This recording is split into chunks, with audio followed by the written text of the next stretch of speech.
Hello friends, let's start today's class, and today's class topic is ideal and non-ideal solution. So first we talk about what is a Raoult law. What is a Raoult law?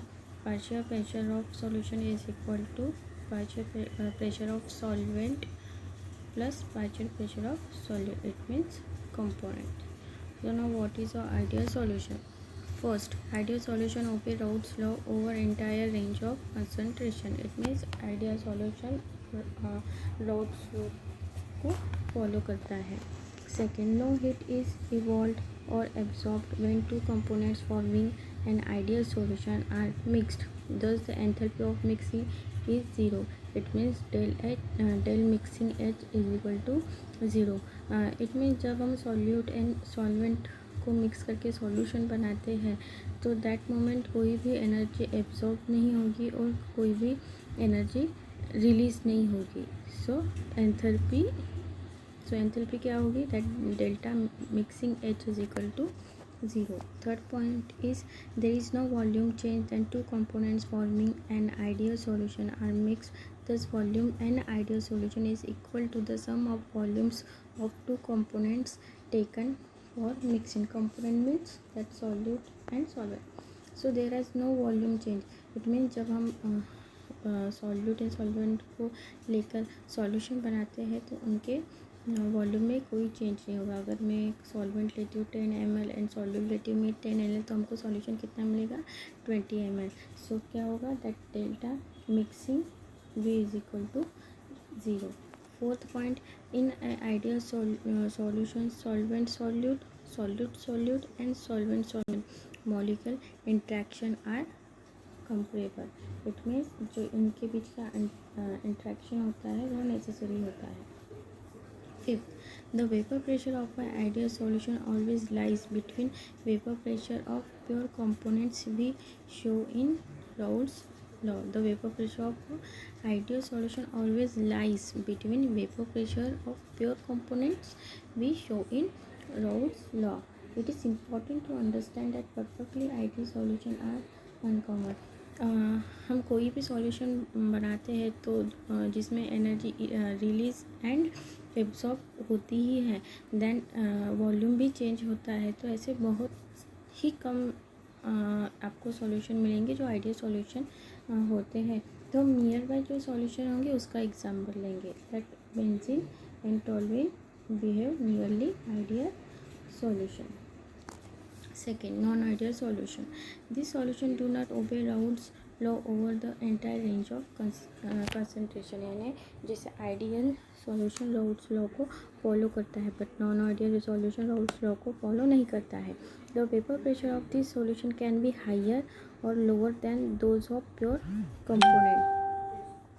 जो vapour pressure रहेगा partial vapour pressure रहेगा solute solvent और solution का, वो एक तो higher होगा या फिर लोअर होगा.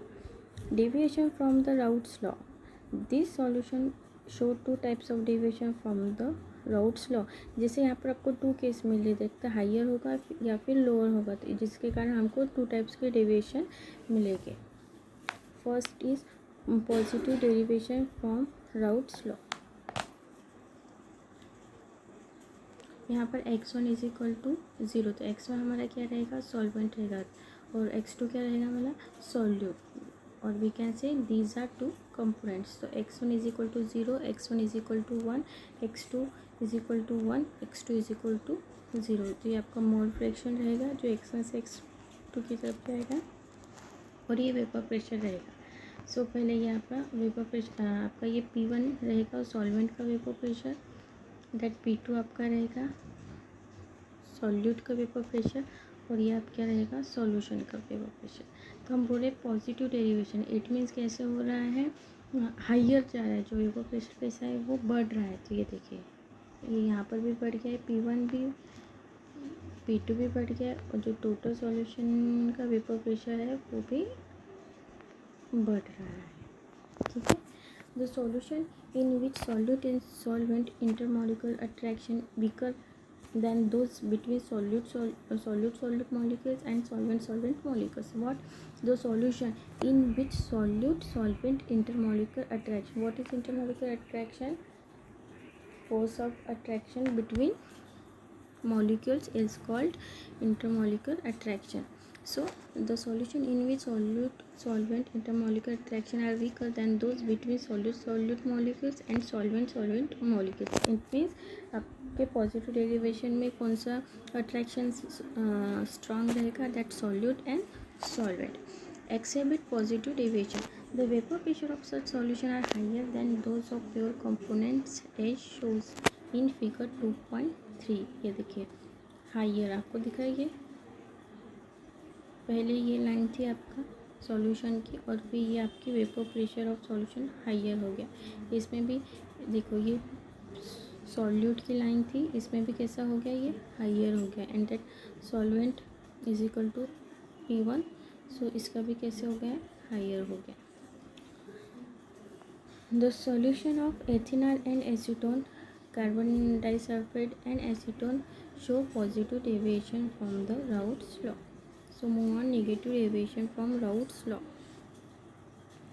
नेगेटिव है ना, कम हो जाएगा. यहाँ से x1 is equal to solvent, x2 is equal to solute.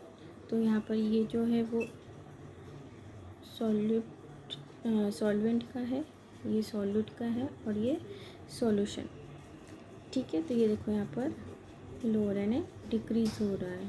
ये ग्राफ जो है नीचे की तरफ जा रहा है. हाइयर में ये ऐसे ऊपर की तरफ जा रहा था और यहाँ पर डिक्रीज हो रहा था, ये नीचे की तरफ आ रहा है.